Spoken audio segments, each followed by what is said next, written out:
Hello, dear children. I hope you all are safe and sound at your places. This is second part 2 of Unit 3, Compound Sentences from your English practice book. In the previous video, we came to know about sentence and its types, and the very first type, that was a simple sentence. Now this is the second part, and we are going to discuss the next part of type of sentence, that is compound sentences. Now, as we came to know in simple sentences, that we have a one subject over there, one subject and one finite verb in simple sentences, right? So in what are compound sentences? A compound sentence contains two independent clauses joined by a coordinate conjunction. Compound sentences वो sentences होते हैं जो, क्योंकि मैंने आपको कल बोला था कि सिंपल सेंटेंसेस को इंडिपेंडेंट क्लॉजेस भी बोलते हैं, मतलब वो अपना मीनिंग पूरी तरह से बता देते हैं, इसलिए उनको इंडिपेंडेंट क्लॉज भी बोलते हैं. तो कंपाउंड, अब आपने साइंस में भी पढ़ा होगा बेटा कि कंपाउंड होता क्या है. It is mixture of two. जब हम किसी दो चीज़ों को मिला देते हैं तो वो होता है कंपाउंड, राइट. सो ठीक वैसे ही हम लोग यहाँ पे इंग्लिश ग्रामर में भी हम लोग क्या करेंगे, दो सेंटेंसेस को आपस में मिला देंगे, ज्वाइन करेंगे. सो ये बनेगा कंपाउंड सेंटेंस. कंपाउंड सेंटेंस कैसे?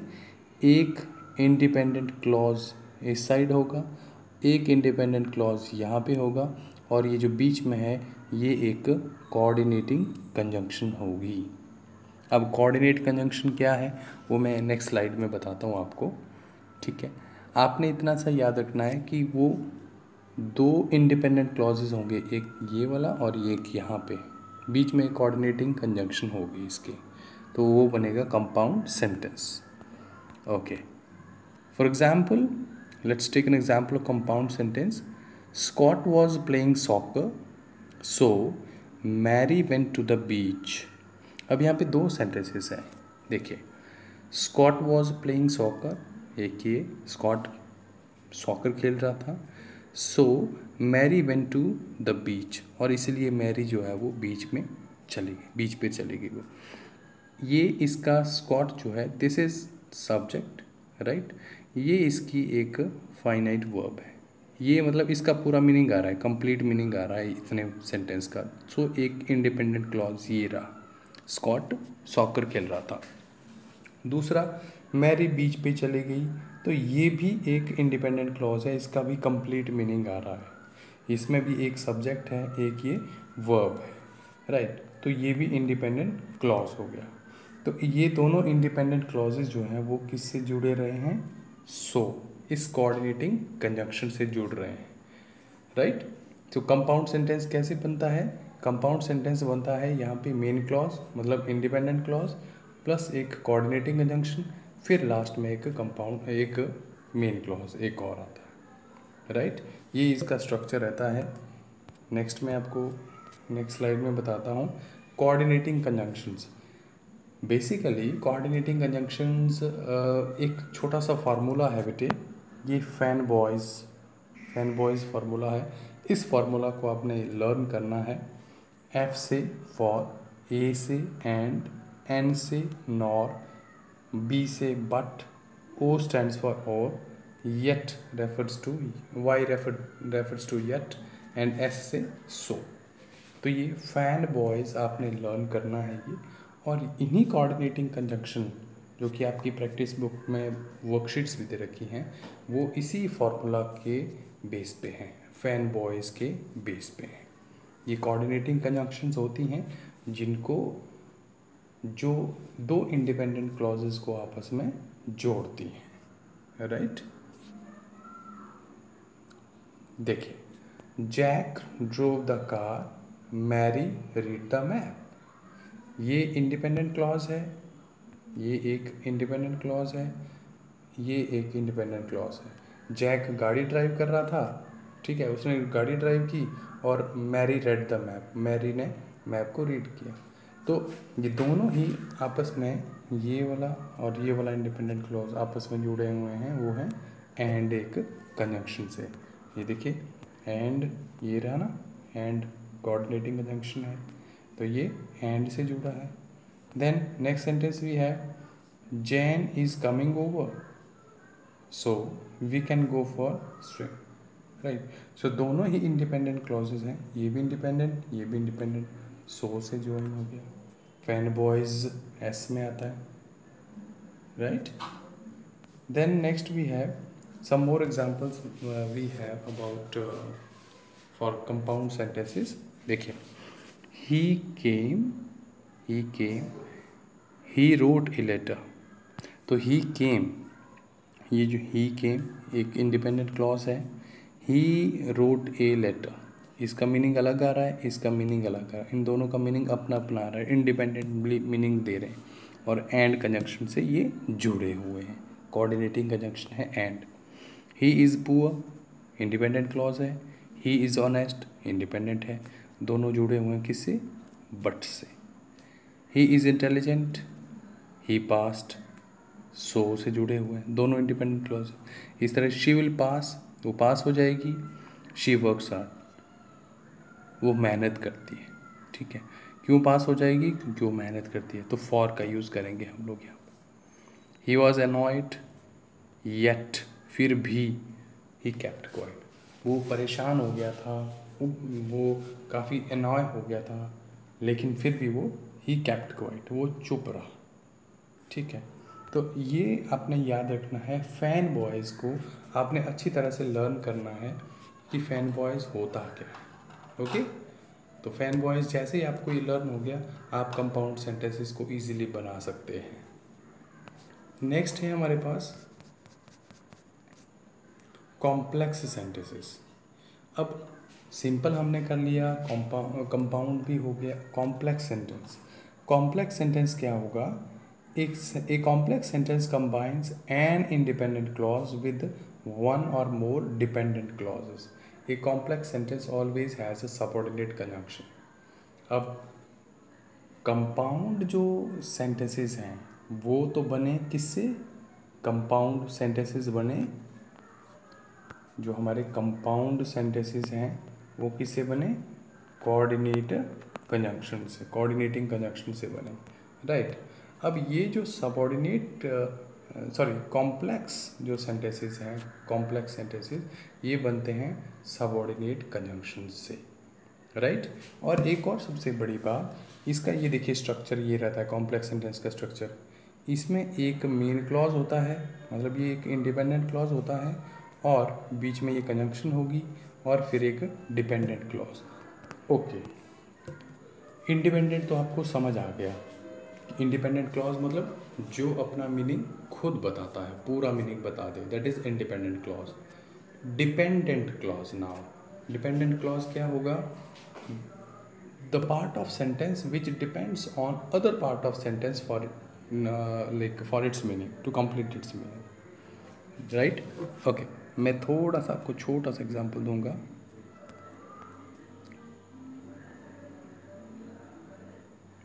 ये वाला पार्ट नहीं है, यही वाला पार्ट है।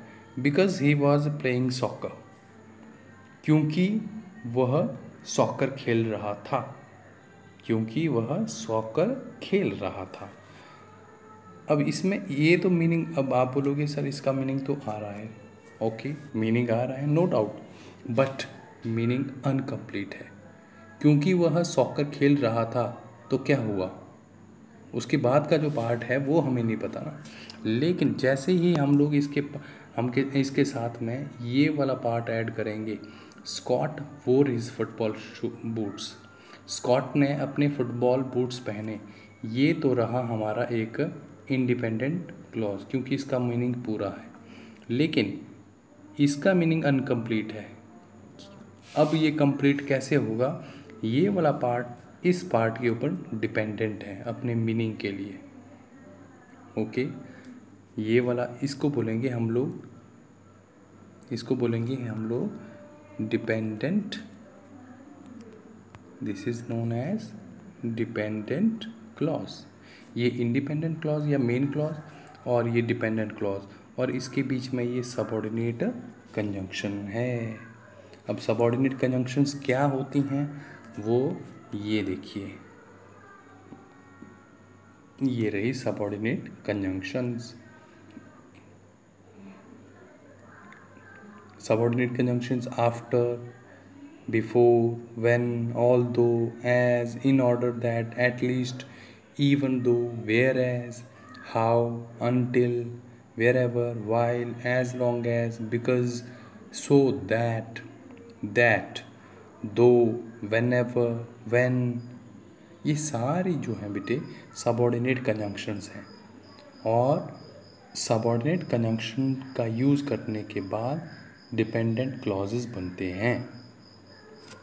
कहने का मतलब, जब आपने यहाँ पे सबऑर्डिनेट कंजंक्शन यूज़ कर दिया तो उसके बाद का जो पार्ट बनेगा वो एक डिपेंडेंट क्लॉज बनेगा, वो एक डिपेंडेंट क्लॉज होगा। क्यों?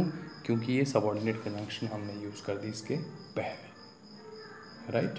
और ये जो डिपेंडेंट क्लॉज होगा ये किसी ना किसी दूसरे पार्ट के ऊपर डिपेंडेंट रहेगा, अपना मीनिंग कंप्लीट नहीं करेगा कभी भी। ये देखिए एग्जाम्पल्स देखते हैं। When he finished reading his book, he returned it to the library. Okay, हमारा जो इंडिपेंडेंट क्लॉज है, he returned it to the library, उसने इसे लाइब्रेरी को वापस कर दिया, तो हमारा इंडिपेंडेंट क्लॉज कौन सा बना? ये रहा, he returned it to the library, right. ये बना हमारा इंडिपेंडेंट क्लॉज क्योंकि इसका मीनिंग पूरा आ रहा है। But when he finished reading his book, जब उसने अपनी बुक पढ़ ली, कंप्लीट कर ली, ओके। सपोज ये आपका जो सेंटेंस है यहाँ के बाद डिलीट कर दिया मैंने, इसको डिलीट कर दिया, यहाँ के बाद आपका सेंटेंस यहीं तक है। when he finished reading his book, जब उसने अपनी बुक पढ़ना ख़त्म कर दिया, मतलब अपनी बुक को पढ़ लिया। अगर मैं इस सेंटेंस को यहीं तक रखूँ तो it does not give its complete meaning, right. और इसको अपना मीनिंग पूरा करने के लिए इस पार्ट के ऊपर डिपेंडेंट रहना पड़ता है, तो इसलिए ये डिपेंडेंट क्लॉज हो गया।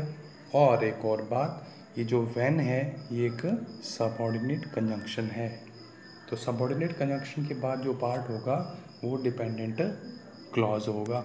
ये देखिए यहाँ पे कॉमा का यूज़ हुआ है, यहाँ कॉमा तक ये डिपेंडेंट क्लॉज है, उसके बाद ये इंडिपेंडेंट क्लॉज है। तो हैंस वी कैन से कि जो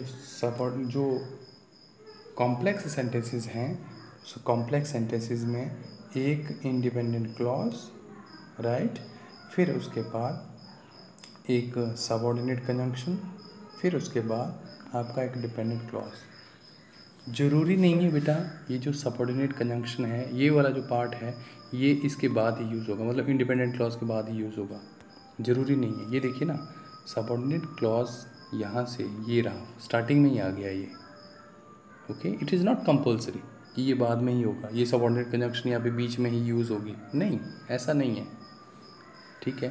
वो सेंटेंस के अकॉर्डिंग चेंज हो सकता है, वो तो सेंटेंस में जैसे ही आप वहाँ जहाँ पे ये फिट बैठता है आप उसको यूज़ कर सकते हैं। Next example we have, I will make the beds while you cook breakfast. I will make the beds, so यहाँ पे देखिए ये वाला जो पार्ट है ये है हमारा independent clause. While subordinate conjunction है हमारी, तो इसके बाद का पार्ट क्या बनेगा? Yes, dependent clause, okay. Complex sentence का एक एग्जाम्पल है बेटे, the children saw many interesting science experiments. तो यहाँ तक तो ये हमारा कॉमा तक यहाँ पे हमारा ये इंडिपेंडेंट क्लॉज, ये इतना हमारा इंडिपेंडेंट क्लॉज बन गया, ठीक है। और इसके बाद ये जो पार्ट है वो हमारा डिपेंडेंट क्लॉज, व्हेन के बाद का डिपेंडेंट क्लॉज, ओके।